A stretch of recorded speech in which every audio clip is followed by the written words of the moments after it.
Добрий день, дякую, по-перше, за Hello, thank you, first of all, for the opportunity to speak in this honorable group. And secondly, for the opportunity to touch upon a problem which has perhaps been disregarded due to the scale of the Russo-Ukrainian war, but which, however, remains important and undoubtedly influential, not only for the region of South Caucasus itself. This region can be called a pain point of the entire post-Soviet space and probably of the entire world. We clearly understand the interests of Russia, which is using the conflict in South Caucasus to affect the Caspian region as a source of energy. Thus, it is using the so-called energy diplomacy. Fortunately for us, this influence has decreased because Russia's energy diplomacy has essentially failed, not failed on the level that we would hope for, perhaps.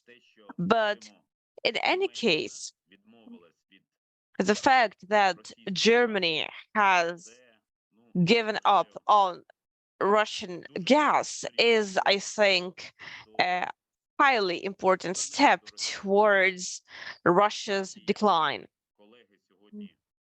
Indeed, like colleagues have already said before today, after the 44-day war between Azerbaijan and Armenia, Russia received military presence in 3 republics of the region in question. I think this is the culmination, this is the peak of Russia's influence, the absolute top. And Russia can only expect it to decline in the future because Russia's aggression against Ukraine is weakening it significantly and has already weakened it. It has become, I would say,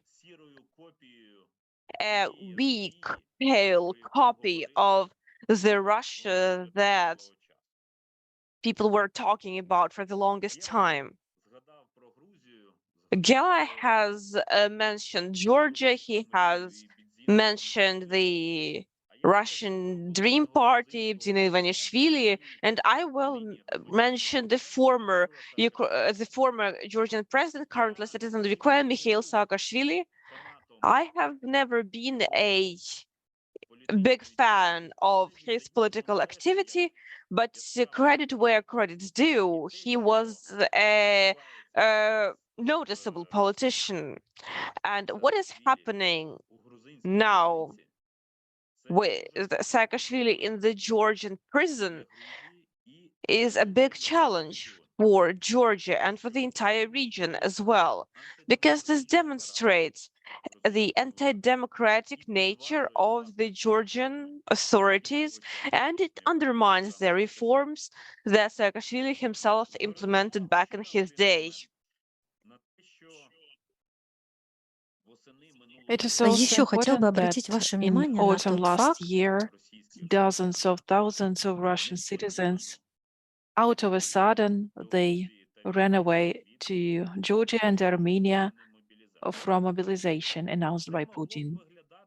It could have looked like truth,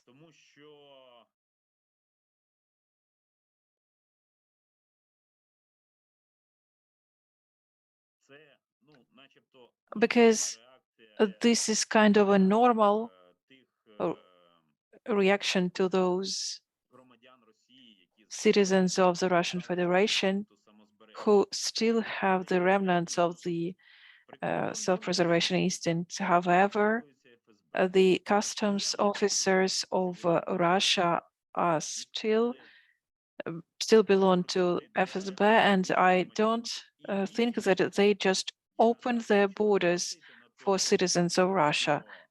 It didn't happen. It did happen for a reason. I would like to say that those countries that are now under hybrid influence of Russia, such as Georgia, Armenia, Moldova. Moldova is from a little bit different region, so the situation is different. But in any case, these countries can become the objects of Russian revenge after the defeat in Ukraine. That is why the question of reaching peace between Azerbaijan and Armenia is critically important. I am happy that Pashinyan and Aliyev have understood that Russia cannot be an efficient intermediary. So I really hope that the US or European Union, I would bet on the USA, taking into account energy interests, Armenian diaspora in this country, will be a more efficient peacemaker and will help reach a peaceful agreement between Armenia and Azerbaijan. Let me explain you where is the Ukrainian interest in all this. If such a peaceful agreement is signed, I think the Russia will be pushed out from the territory of Azerbaijan and the territory of Armenia. Russia will be just kicked out militarily.